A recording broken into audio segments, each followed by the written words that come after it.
Pemirsa, polisi membongkar kasus penipuan dan penggelapan terkait dengan fidusia jaringan internasional yang merugikan negara dan sejumlah leasing hingga ratusan miliar. Sebanyak 7 orang ditangkap dari pengungkapan kasus ini.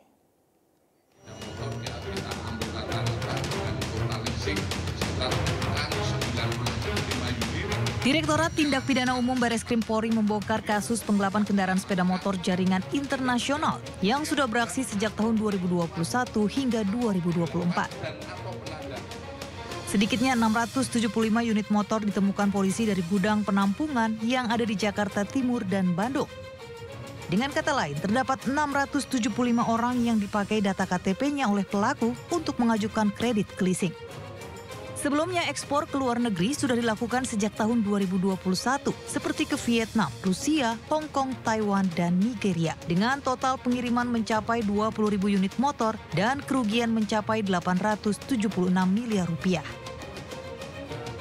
7 orang tersangka pelaku aksi penggelapan diamankan polisi. 2 diantaranya bertugas mencari KTP untuk membeli kendaraan secara resmi melalui leasing. Para tersangka ini menjual motor seharga 30 hingga 40 juta rupiah per unit. Bareskrim menerima laporan dari masyarakat tentang adanya beberapa tempat yang diduga sebagai penampungan ratusan motor yang tidak memiliki dokumen. Yang kemudian kami mendapat info juga bahwa itu diekspor ke negara lain tanpa dilengkapi dokumen yang sah. Hasil pemeriksaan kita ini semuanya melalui jalur laut, dan negara-negara itu adalah negara-negara yang kita dapatkan hasil penyelidikan selama penyidikan yang kita dapatkan selama 2021 sampai dengan saat ini. Modus operandi komplotan ini dilakukan dengan membeli motor di dealer secara kredit, namun sepeda motor langsung digelapkan sebelum cicilannya dilunasi. Para pelaku terancam hukuman 7 tahun penjara. Dari Jakarta, Anissa Septiarani, Yudi Richard, dan Dias Triawan, Ainis melaporkan. Sementara itu, pemirsa, aksi penipuan bermodus tukar uang oleh 2 warga asing di salah satu kedai jus buah di Kabupaten Kulon Progo, Yogyakarta terekam kamera pengawas. Atas kejadian tersebut, korban mengalami kerugian hingga jutaan rupiah.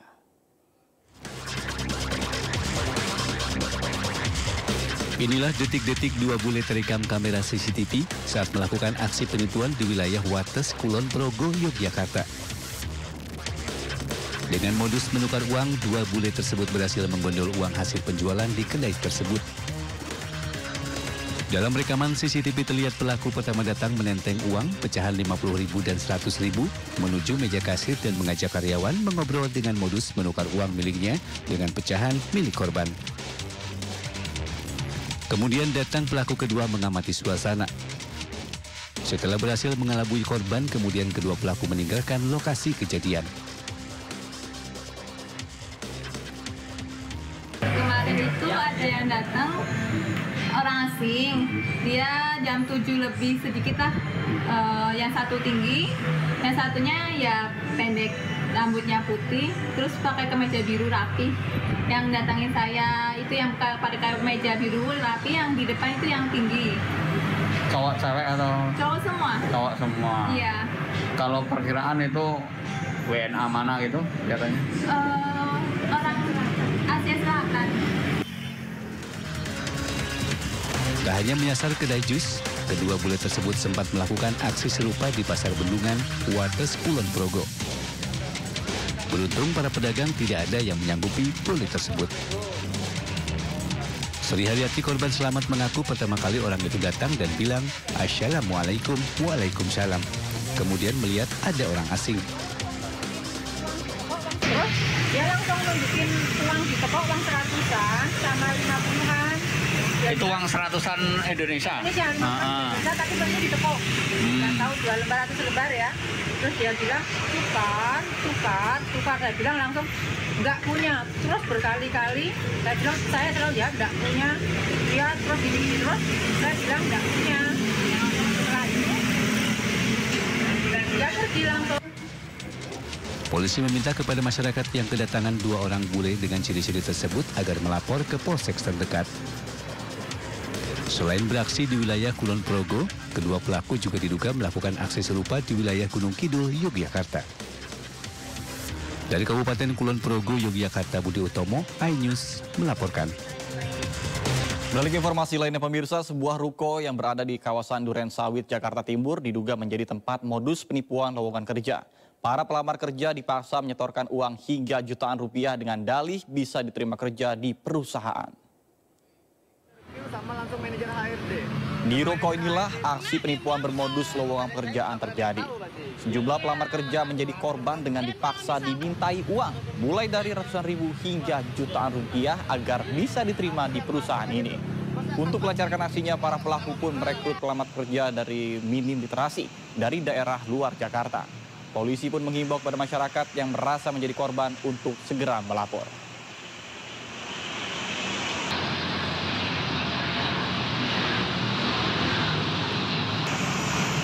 Dan pemirsa, untuk mengetahui informasi terkini terkait dengan lowongan kerja palsu, sudah tergabung bersama kami rekan kami Salam Rahmat di kawasan Duren Sawit, Jakarta Timur. Baik, selamat siang Salam. Seperti apa situasi di ruko lokasi penipuan lowongan kerja saat ini? Silakan.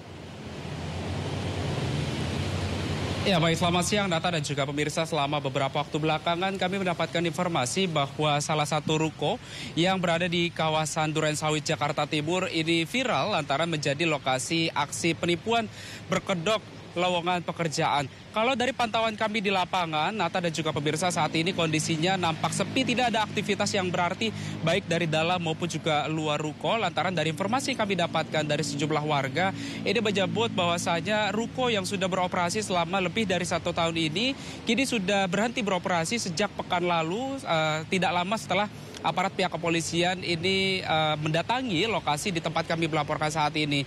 Di mana dapat kami informasikan juga kepada Anda, Nata dan juga pemirsa, bahwasanya memang di mana untuk memeras dan juga melancarkan aksinya begitu, para oknum ini merekrut para pekerja atau juga para pelamar kerja begitu yang datang ke sini berasal dari luar Jakarta yang juga minim literasi untuk mudah ditipu daya dan juga untuk ditipu.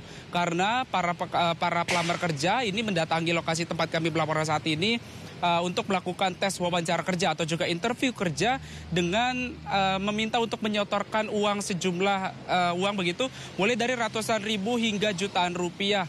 Di mana dapat kami informasikan juga bahwa memang bahkan tadi kami juga sempat berbincang bersama dengan beberapa masyarakat begitu yang bahkan para pelamar kerja ini datang dari luar kota mulai dari Cimahi, lalu juga Ciamis, Bogor, lalu juga dari kawasan lainnya bahkan untuk menginap di depan ruko tempat kami melaporkan saat ini dan mereka itu ketika melakukan tes wawancara kerja, ini mereka langsung diminta untuk menyetorkan uang bahkan mulai hingga dari 1 juta hingga 1,7 juta rupiah. Di mana dapat kami informasikan juga bahwa memang hingga saat ini aparat kepolisian ini belum menerima laporan adanya korban yang mengalami kerugian atas tindakan oknum yang merugikan para pelamar kerja ini. Namun dari Polres Metro Jakarta Timur ini sejatinya tetap berharap agar para korban ini melapor agar nantinya bisa mengambil tindakan dan juga untuk menindaklanjuti kasus ini lebih lanjut. Mengingat saat ini juga memang dari masyarakat sekitar ini memang sudah geram adanya lowongan kerja palsu di tempat kami melaporkan saat ini yang bahkan kalau tiap harinya sendiri ini bisa belasan hingga puluhan orang yang mendaftar untuk melakukan tes wawancara kerja palsu di tempat kami melaporkan saat ini. Nata. Baik, terima kasih Salam Rahmat melaporkan langsung dari kawasan Duren Sawit, Jakarta Timur. Selamat kembali bertugas dan salam sehat. Polisi beberapa waktu yang lalu mengungkap kasus penipuan online jaringan internasional dengan total kerugian 1,5 triliun rupiah. Penipuan yang dioperasikan 4 negara itu telah memakan ratusan korban.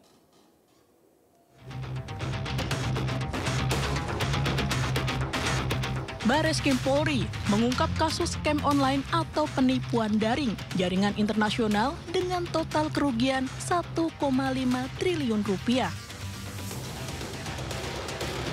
Penipuan ini diketahui dioperasikan di 4 negara telah memakan ratusan korban. Jaringan penipuan internasional ini beraksi di Indonesia, Thailand, India, dan Cina. Polisi menangkap 4 pelaku yang merupakan 1 warga negara Cina dan 3 warga negara Indonesia. Adapun modus pelaku dengan menawarkan pekerjaan paruh waktu kepada targetnya melalui aplikasi WhatsApp dan Telegram. Korban dijanjikan gaji 15 juta rupiah dengan tugas menjaring target WNI lain dengan menawarkan investasi bodong. Bahwa tugas operator adalah mencari korban WNI dengan teknik social engineering. Social engineering artinya dia memblasting link websitenya, kemudian mempelajari pola-polanya untuk menawarkan investasi ataupun pekerjaan paruh waktu dengan hasil yang direkayasa, sehingga korban mendapatkan untung atau komisi, pada awalnya mendapatkan untung atau komisi, dan kemudian menjadi rugi lebih besar daripada komisi yang diterima. Hingga kini polisi masih mengusut dan mengembangkan kasus ini, termasuk memburu sejumlah pelaku lain dan mengejar aset pelaku di luar negeri. Tim Liputan iNews melaporkan. Keinformasi lainnya pemirsa, kepanikan melanda sejumlah pedagang di pusat perbelanjaan ITC Mangga 2 setelah beredar isu adanya razia barang impor ilegal yang digelar pihak Bea Cukai. Terkait dengan hal tersebut, pihak manajemen ITC Mangga 2 membenarkan adanya razia yang menyasar distributor barang impor ilegal. Inilah video yang beredar di media sosial memperlihatkan kepanikan para pedagang atau pemilik toko yang berusaha melindungi barang dagangannya.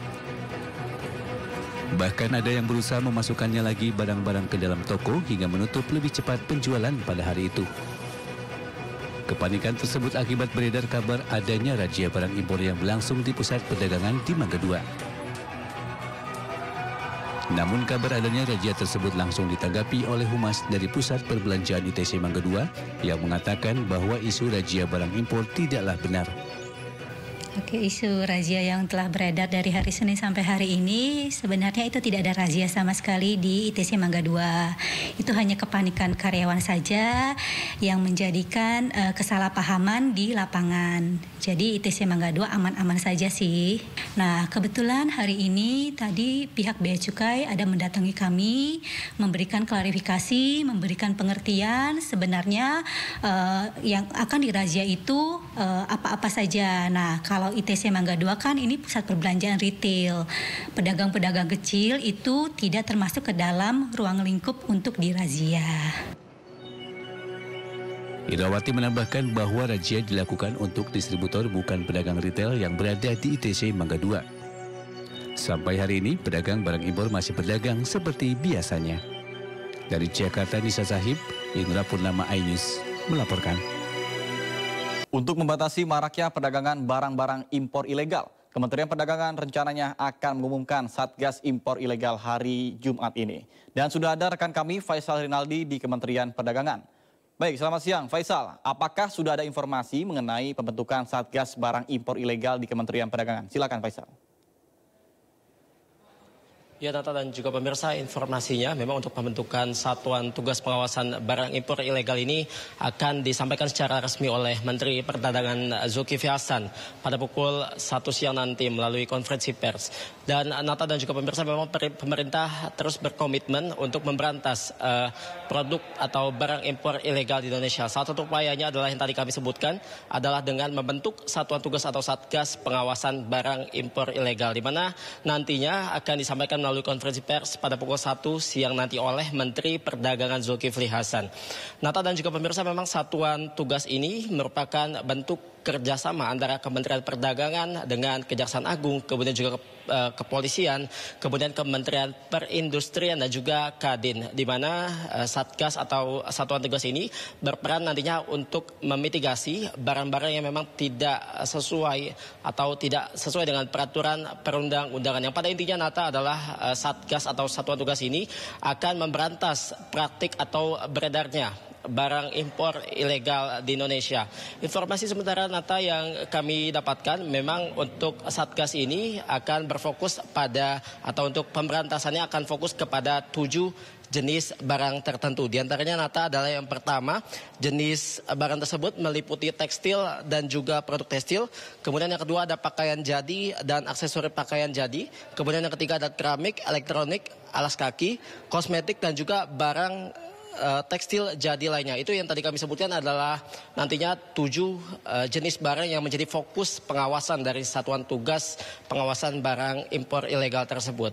Kemudian dapat kami sampaikan juga, Nata dan juga pemirsa, memang penanganan impor ilegal di Indonesia ataupun pembentukan Satuan Tugas Pengawasan ini merupakan hal yang krusial memang untuk untuk membentuk Satgas ini merupakan hal krusial dalam melindungi keberlangsungan serta sektor industri di dalam negeri. Pasalnya, Nata dan juga pemirsa, untuk pencatatan memang salah satu contoh yang memang masih terjadi hingga saat ini adanya ketidaksesuaian pencatatan antara data dari produk tekstil yang masuk ke Indonesia dengan produk tekstil yang keluar dari negara asalnya, di mana jika kita buka data memang Nata dan juga pemirsa, data yang tercantum dalam kuartal pertama 2024 mengatakan data perdagangan Indonesia dengan salah satu negara mitra dagang memang untuk produk tekstil menunjukkan selisih yang signifikan. Dari data tersebut memang mencapai sekitar 250 juta dolar US dollar.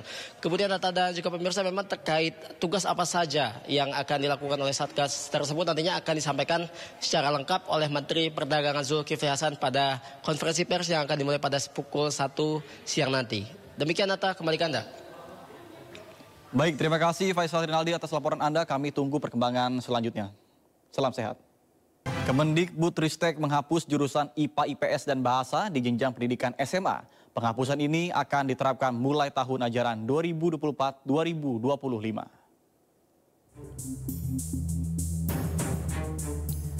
Kepala Badan Standar Nasional Kurikulum dan Asesmen Pendidikan Kemendikbudristek, Anindito Aditomo, mengatakan bahwa peniadaan jurusan di SMA ini merupakan implementasi kurikulum merdeka yang sudah diterapkan secara bertahap sejak tahun 2021.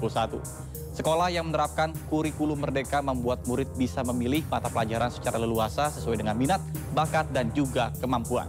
Dengan adanya penghapusan ini diharapkan siswa bisa lebih diberi kesempatan untuk mengambil mata pelajaran pilihan secara fleksibel dan sesuai dengan rencana studinya. Usai pra-peradilan Peggy Setiawan dikabulkan, polisi gencar memburu DPO pelaku pembunuhan Vina dan Eki. Seorang pemuda mengklaim mendapatkan intimidasi karena diduga mengenal ciri-ciri DPO yang dirilis oleh polisi.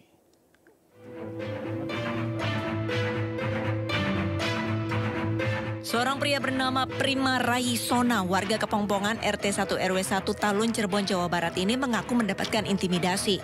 Pria yang berprofesi tukang cukur ini memaparkan bahwa terdapat seorang oknum polisi yang mengaku dari Buser meminta keterangan dirinya dengan cara ditelepon dan didatangi.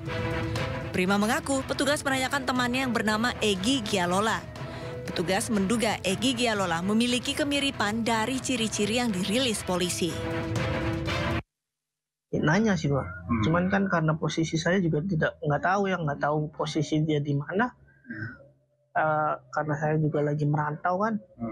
Merantau 2015, pulang 2018.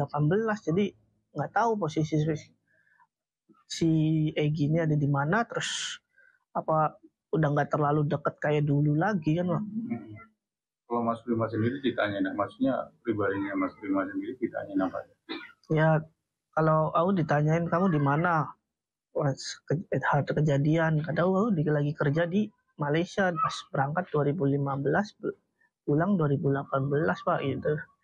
Terus ditanyain alamat rumah yang sekarang kan tinggal di istri di Sumber. Tanyain itu, udah sih, Pak, paling itu aja, sama selebihnya lah mengarah ke Egi. Saat kejadian, Prima tidak berada di Indonesia, melainkan tengah bekerja di Malaysia sejak tahun 2015 hingga 2018.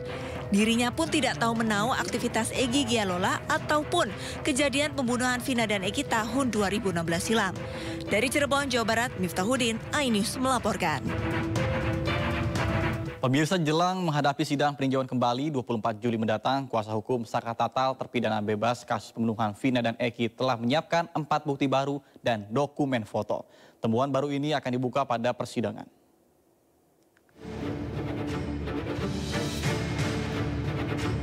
Inilah salah satu bukti yang akan diungkap kuasa hukum Saka Tatal di persidangan dalam peninjauan kembali di Pengadilan Negeri Kota Cirebon. Foto ini menunjukkan potongan daging di salah satu baut penampang tiang PJU di lokasi kejadian pembunuhan Vina dan Eki tahun 2016. Kuasa hukum meyakini Bukti foto ini akan menguatkan bahwa peristiwa yang terjadi merupakan peristiwa kecelakaan. Masalah adanya daging di baut sudah disampaikan oleh polisi yang melakukan olah TKP pada saat itu, menemukan daging di baut yang menjadi penampang tiang PJU. Tetapi sepertinya keterangan itu tidak diperhatikan oleh majelis hakim. Kenapa ada daging yang menempel? Asumsinya waktu itu memang awalnya kan terjadinya karena kecelakaan. Jadi adanya daging di baut itu semakin meyakinkan memang peristiwanya peristiwa kecelakaan. Foto ini merupakan satu di antara 4 bukti baru bersama informasi sejumlah saksi yang akan didatangkan kuasa hukum di persidangan peninjauan kembali Saka Tatal pada 24 Juli 2024 mendatang. Akankah peninjauan kembali Saka Tatal mengikuti jejak hasil pra-peradilan yang memenangkan Peggy Setiawan? Dari Cirebon, Jawa Barat, Toy Iskandar, iNews melaporkan.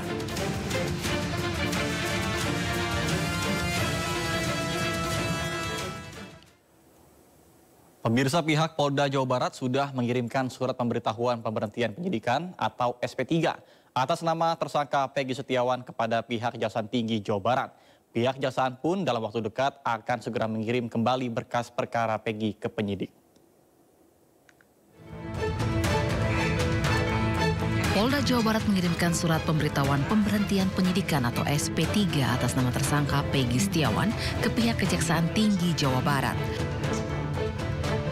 Surat tersebut diterima Kejaksaan Tinggi Jawa Barat sejak 12 Juli kemarin.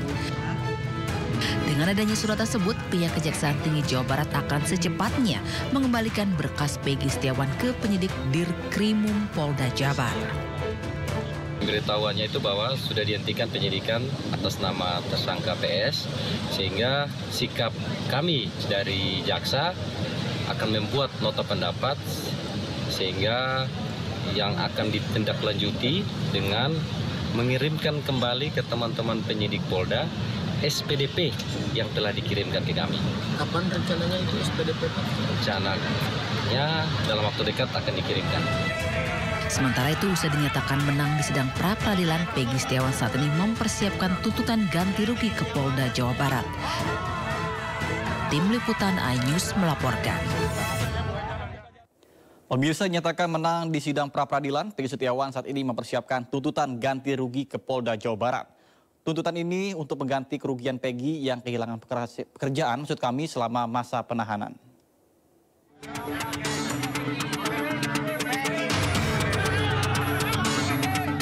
Peggy Setiawan akan memperjuangkan haknya sebagai korban salah tangkap Polda Jawa Barat dengan mengajukan ganti rugi material. Terima kasih banyak pada seluruh. Rincian besaran ganti rugi material tersebut mempertimbangkan penahanan selama 49 hari yang dialami Peggy Setiawan di tahanan Polda Jawa Barat. Permintaan ganti rugi Peggy Setiawan diantaranya yang pertama, menuntut ganti rugi karena 2 motor sempat ditahan di Polda Jawa Barat. Yang kedua, dalam 3 bulan selama terlibat penanganan kasus, Peggy Setiawan yang bekerja sebagai kuli bangunan kehilangan penghasilan 5 juta rupiah per bulan. Atas pertimbangan-pertimbangan tersebut, pihak kuasa hukum Peggy Setiawan berencana mengajukan ganti rugi sebesar 175 juta rupiah ke Polda Jawa Barat.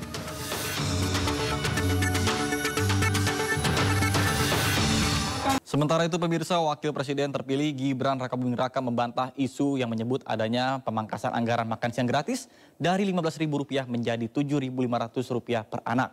Gibran menyebut pihaknya sudah melibatkan banyak ahli gizi dan menegaskan anggaran Rp15.000 sudah cukup ideal.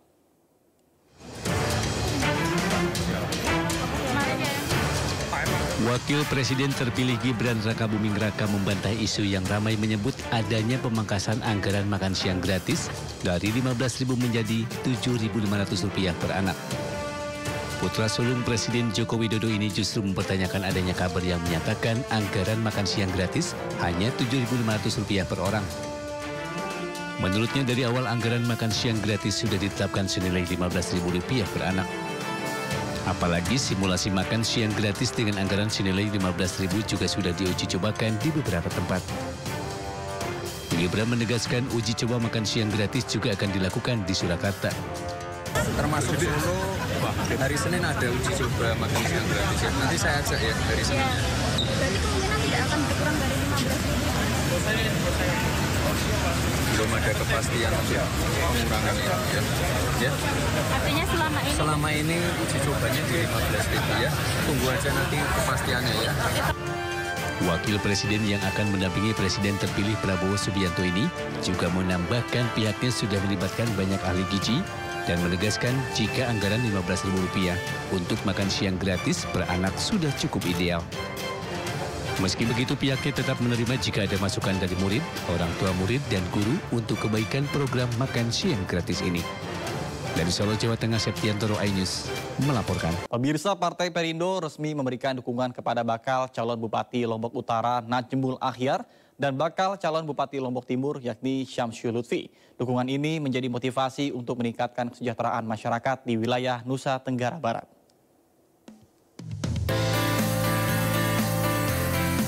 Bakal calon Bupati Lombok Utara Najmul Akhyar resmi mendapatkan surat rekomendasi dari Partai Perindo untuk maju di pemilihan Bupati Lombok Utara Nusa Tenggara Barat. Setelah mendapatkan surat rekomendasi, dirinya akan langsung tancap gas mensosialisasikan program andalannya, yakni membangun sektor pariwisata dan infrastruktur. Ya, bagaimana membangun sektor pariwisata ini seluas-luasnya, karena itu menyangkut hajat hidup banyak orang di Kabupaten Lombok Utara. Selain itu juga, karena Lombok Utara ini adalah daerah yang baru dimekarkan, maka tentu pembangunan harus lebih masif ya di Lombok Utara, insya Allah. Surat rekomendasi juga diberikan Partai Perindo kepada bakal calon Bupati Lombok Timur Syamsul Lutfi. Dirinya berkomitmen akan membenahi sektor pendidikan, kesehatan, dan ketimbangan sosial ekonomi. Tentunya pola yang akan kami lakukan adalah melibatkan partisipasi seluas-luasnya kepada seluruh masyarakat yang ada di Kabupaten Lombok Timur, disertai dengan beberapa program yang lebih mengedepankan belanja-belanja pembangunan dibanding belanja-belanja rutin di dalam APBD kami. Kemarin kita melakukan fit and proper test, ini kita sudah melihat kesamaan visi nih untuk membangun daerah. Nah, semoga dan kita harapkan ini menang sehingga kita bisa terus bersinergi untuk bisa membangun daerah tersebut. Setelah menyatakan dukungannya, seluruh pengurus, kader, dan simpatisan Partai Perindo akan bekerja keras untuk memenangkan Pilkada serentak pada November 2024 mendatang. Dari Jakarta, Nata Arman, Indra Okta, Ari Setiawan, iNews melaporkan. Pemirsa, ada yang unik dalam pelaksanaan operasi patuh 2024 di Kabupaten Jombang, Jawa Timur. Para pelajar yang kedapatan membawa sepeda motor ke sekolah langsung didata dan akan dipanggil orang tuanya. Langkah ini dilakukan agar angka kecelakaan di kalangan pelajar bisa ditekankan.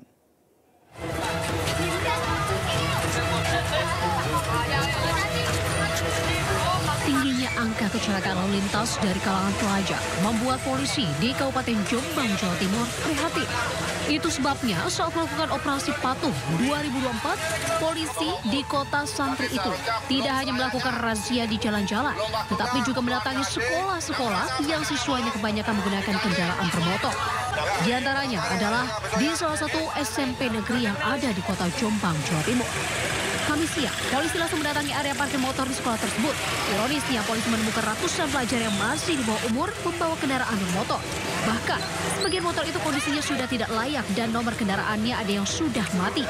Menindaklanjuti temuan tersebut, polisi langsung mendata pemilik kendaraan dan akan memanggil para orang tua siswa untuk diberi pembinaan. Yang ditemukan sini rata-rata anak-anak kita yang belum mempunyai surat izin mengemudi, mengendarai kendaraan bermotor roda 2, kemudian ada yang tidak memakai helm juga, tapi kita berencana akan mendatangkan orang tuanya bersama dengan ibu gurunya dan nanti akan kita musyawarahkan kembali bagaimana tata cara untuk menyelamatkan anak-anak pelajar kita ini sesuai dengan tema dari Operasi Patuh 2024, Save Our Students. Dalam waktu 6 bulan terakhir, menurut Ana, total ada 600 lebih angka kecelakaan di Jombang dengan 100 lebih diantaranya adalah dari kalangan pelajar. Dengan razia ini, polisi juga mengimbau para pelajar yang masih di bawah umur agar naik angkutan umum saat pulang pergi ke sekolah. Dari Jombang, Jawa Timur, Mukhtar Bagus melaporkan. Pemirsa, kami akan mengajak Anda untuk mengetahui pantauan arus lalu lintas hari ini di sejumlah wilayah melalui pantauan. Baik, pemirsa, beralih ke informasi lainnya.